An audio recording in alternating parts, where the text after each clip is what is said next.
Hi everyone.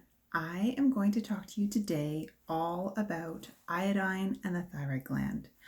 I'm naturopathic Dr. Emily Lipinski, and I have thyroid disease myself. I have Hashimoto's hypothyroidism.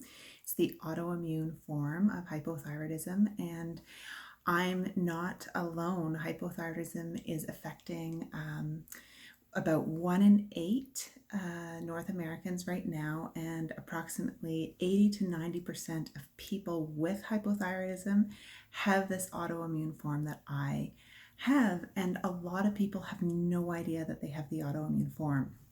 And I'm telling you all this to start off with, even though we're talking about iodine, because iodine is so commonly taken for thyroid disease. And if you have the autoimmune form of hypothyroidism, most of the time you probably shouldn't be taking iodine, in my opinion. It's a controversy for sure, and I am actually taking iodine myself, but that's only because my thyroid antibodies are now low enough that they're deemed in remission. So I still have the autoimmune form, but I have worked using diet and lifestyle and herbs and supplements to reduce the antibody attack. So now I'm technically in remission. So let's dive a little bit deeper into this. So this is the form of iodine I take. It's called nascent iodine. It's a very bioavailable form. I also take some seaweed extract, which is actually, I think, delicious in water, sparkling water. But for the last 5 years, I have taken no iodine. Iodine is a special nutrient that's used to help the thyroid gland make hormones.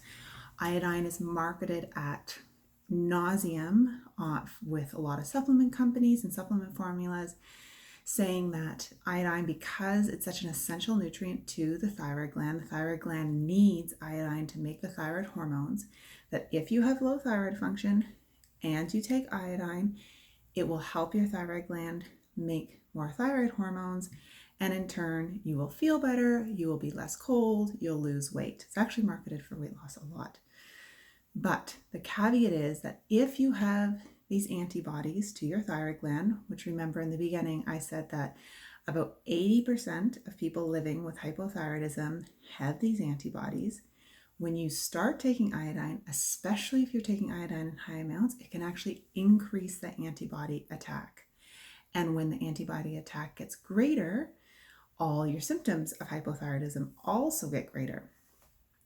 I have experimented a lot with myself when I first had hypothyroidism, and I didn't know everything I know now, and I did take iodine in high amounts before my antibodies were low enough that it was deemed okay to take iodine. And I would say that at the beginning, I felt, actually for the first 2 weeks on iodine, I felt amazing.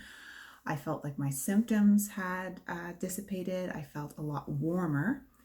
And then 2 weeks after, I started feeling sicker again. And after a month, I had my antibodies tested, and my antibodies had actually almost doubled from when I had taken it previously. Now, it could have been something else in the mix that was also increasing them so quickly. But I do know, and the research also shows, that a lot of people with antibodies that take iodine and their antibodies are high, it can increase their antibodies. So, first things first, if you have hypothyroidism, you need to get a full panel of blood work done, checking to see if you have antibodies to know if you have the autoimmune form of hypothyroidism or not. If you do have the autoimmune form and you note your antibodies, so the antibodies that I test in practice most commonly is anti-TPO. I also test anti-TG, but the anti-TPO is that's typically what I track a little bit more. The anti-TPO antibodies should be under 35. If they're in the hundreds or 200s or 400s, I would probably avoid iodine until they get closer to that 35 mark. Depending on the symptoms, depending how severe the antibodies were when they first started. So I do have some patients that start taking iodine when their antibodies are 100, but that is because when we first tested their antibodies, their antibodies were up in the 800s. So if their antibodies have come down to 100, their symptoms are a lot better. Then we slowly start using iodine, again, generally in lower amounts, the bioavailable form like nascent iodine, or in the liquid seaweed extracts. I would love to know your thoughts. I would love to know if you've used iodine, what's your experience with iodine? Have you felt better or worse with iodine? Leave your comments below. I look forward to hearing from you.